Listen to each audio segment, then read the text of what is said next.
Chers téléspectateurs, bonjour. Dans sa rubrique Mémoire politique, Guinée-Web a été reçu cette semaine par Abdoulaye Kourouma, président du Rassemblement pour la Renaissance et le Développement RRD. Dans cet entretien, l'ancien député à l'Assemblée nationale donne son point de vue de la gestion de la transition par le CNRD à la tête le colonel Mamadi Doumbouya. Seul membre de la COPED, signataire de la déclaration des 58 partis politiques, Abdoulaye Kourouma s'est dit insatisfait de la manière dont les nouvelles autorités gèrent le pays. Nous vous proposons l'intégralité de cet entretien avec Sadio Diallo. D'ouvrir un couloir de dialogue après que 58 partis politiques aient publié une déclaration dans laquelle ces partis politiques ont menacé de descendre dans la Russie. Toutefois, un cadre de concertation n'est pas ouvert. Quelle est votre lecture? Je suis membre signateur de cette déclaration. Par contre, je fais partie d'une coalition de plus d'une dizaine de partis politiques. Et dans ma coalition, je suis la seule personne qui a signé. Si tu lis le contenu de la déclaration, tu vas donner raison aux signataires. Nous sommes dans une situation de l'illégalité. Ça veut dire qu'il y a une crise dans le pays quand on parle de la transition. Lorsqu'il y a la crise, même en couple, même dans la famille, il faut la communication mutuelle, il faut le dialogue pour trouver un point de chute, c'est-à-dire un point d'accord. Ça nous fait à peu près 6 mois et demi. Pas de communication entre la classe politique et les membres de CNRD, les putschistes, il faut dire. Nous avons demandé qu'il y ait le dialogue, ce qui est normal. Le même CNRD, pendant la prise de pouvoir, ont déclaré qu'ils sont allés à la mort parce qu'il y avait de l'injustice. Ils sont allés à la mort parce qu'il y avait de l'ethnostratégie. Ils sont allés à la mort parce qu'il y avait de la gabegie financière. Ils ont créé ce qu'on appelle entre griffes la CRIEF, la Cour de répression financière, je ne sais pas. Et s'ils ont créé ça pour traquer les bandits à col blanc, ce qui est appréciable, ce qui est normal, nous voudrons aussi qu'ils font face au crime du sang, ce qui est normal. Donc voilà, pour ne citer que 2 objectifs qui peuvent animer un très bon Guinéen à émarger sur cette déclaration.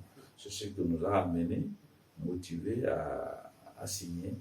Et vous voyez aujourd'hui comment le pays est. Le pays est déconnecté avec des institutions supranationales. C'est seul le retour à l'ordre constitutionnel qui peut nous faire retourner à notre position initiale. Est-ce qu'aujourd'hui vous êtes satisfait de la manière dont la transition est gérée par le Sénat? Non. Pourquoi? On m'avait demandé, je vous ai dit non. Je vous ai dit les motifs qui les ont motivés à faire le coup d'État. La gabegie financière, l'injustice, la corruption, l'ethnostratégie. Mais aujourd'hui, les actes populistes posés par le CNRD font renaître ce qu'on appelle l'ethnocentrisme dans le pays. Des fois, c'est des actes qui sont posés en faisant plaisir à une partie de la population et frustrer une autre partie de la population. Ce qui est vrai. Aujourd'hui, les gens qui veulent lutter contre la corruption, personne d'entre eux n'a fait une déclaration publique ou même sur écrit que vous, les journalistes qui sont dans les couloirs, sont informés. Si vous avez la déclaration des biens d'un seul membre, moi je ne suis pas informé. Mais ça doit être, si vous voulez lutter contre la corruption, vous commencez par vous-même. Si vous voulez de la discipline, vous commencez à vous discipliner vous-même. Donc, il y a tous ces problèmes-là.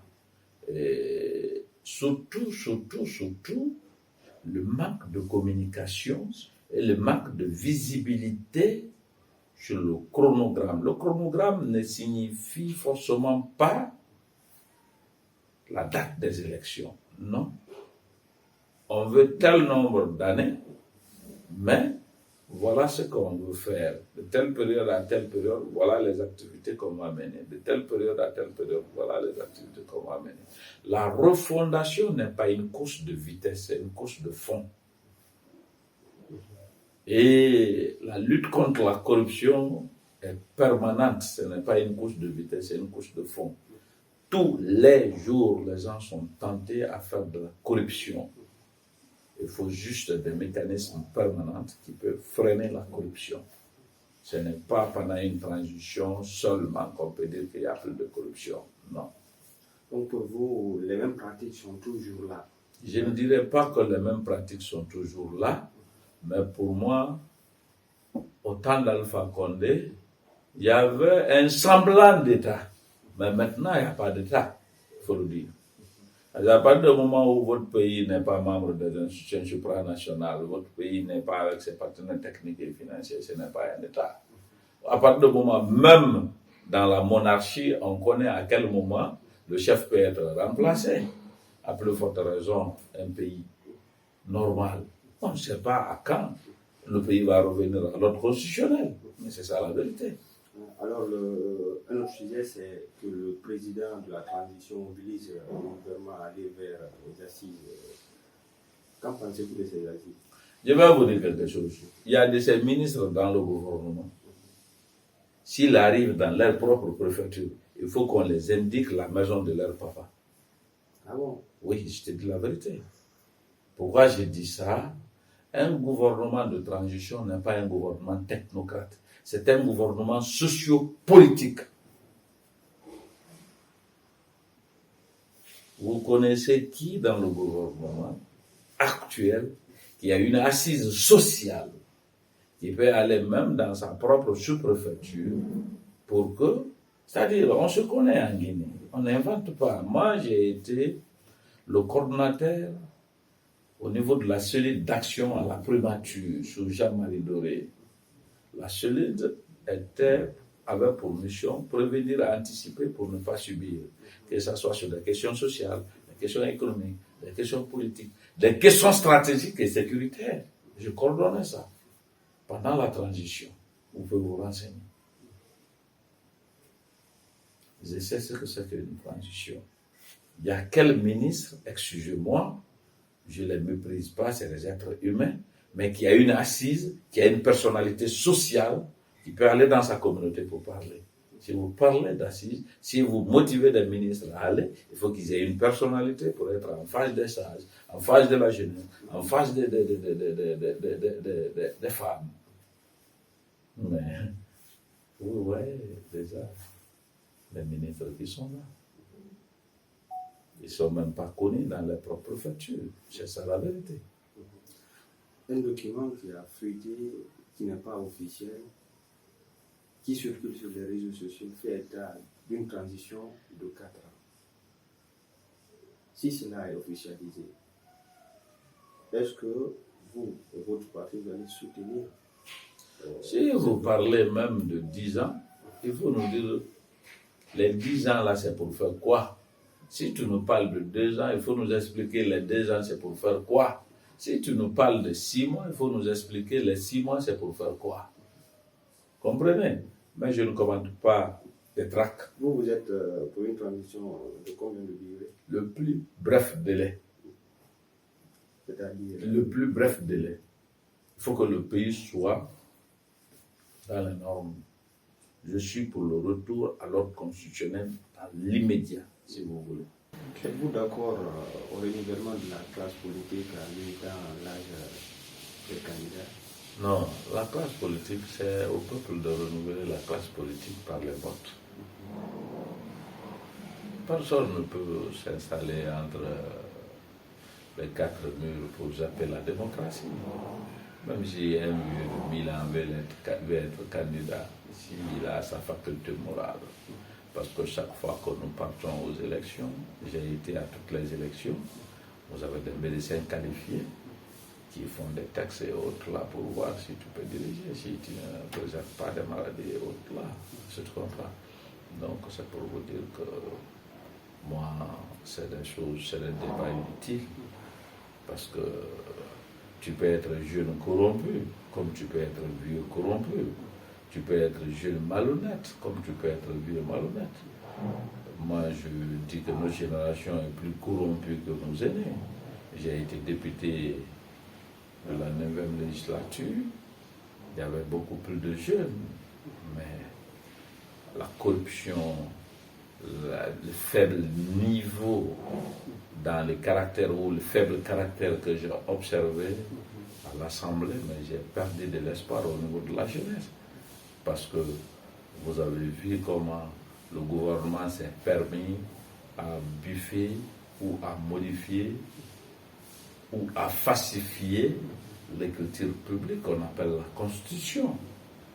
Et que nous avons tenu le débat à ce niveau, il n'y a eu aucun jeune, il n'y a eu aucun député qui a pu lever le petit doigt. Et j'ai payé les frais parce qu'ils ont modifié le règlement intérieur de l'Assemblée nationale pour m'inverser du bureau, parce que j'étais fondé de pouvoir, j'étais membre du bureau exécutif de l'Assemblée. J'étais le sixième secrétaire parlementaire de l'Assemblée nationale. Vous avez parlé de la Constitution. Êtes-vous d'accord qu'on ramène la Constitution de 2010 ou bien... C'est là où le combat de FNDC est nécessaire. C'est là où FNDC doit s'imposer. Nous avons perdu nos frères guinéens dans le cadre de maintien de la Constitution de 2010. Les gens ne peuvent pas venir usurper. Et le combat de FNDC, ça reste. Ils doivent se battre pour que la Constitution de 2010 soit ramenée, parce que ça n'avait pas de problème. On peut toiletter ça et mettre ça au référendum, que Alpha avait refusé dans les accords de Ouaga, parce que moi j'étais avec Jean-Marie, j'étais à Ouaga. Il était dit que le président élu va organiser les élections communales, les élections législatives et mettre au référendum la Constitution de 2010. Non seulement pour organiser les élections législatives, il a fallu des dégâts, mais aussi il a refusé de mettre la Constitution de 2010, faite par le CNT d'alors, au référendum. Voilà, tout c'est tout le problème. Donc si FNDC doit encore continuer le combat, c'est le retour de la Constitution de 2010 qui doit être leur combat.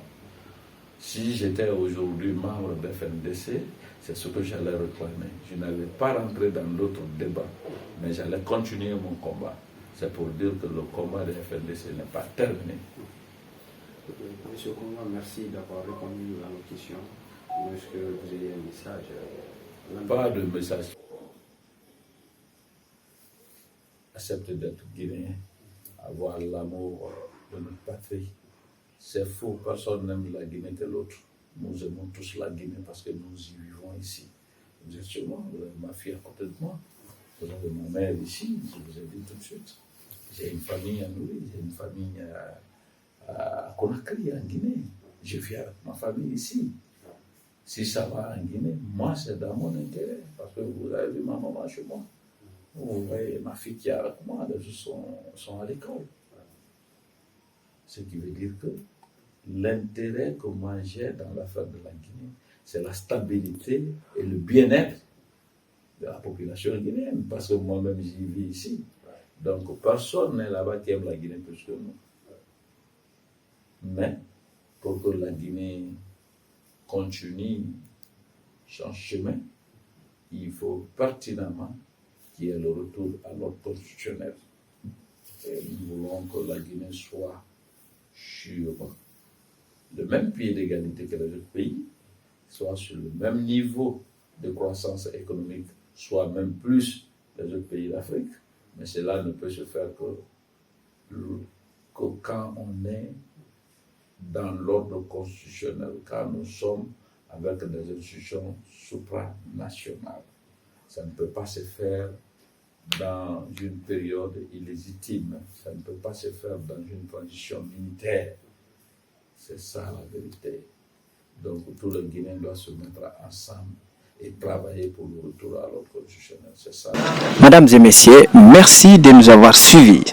Nous vous donnons rendez-vous la semaine prochaine avec un autre invité. Mais d'ici là, portez-vous bien et n'oubliez surtout pas de vous abonner sur la page, de liker et de partager cette vidéo.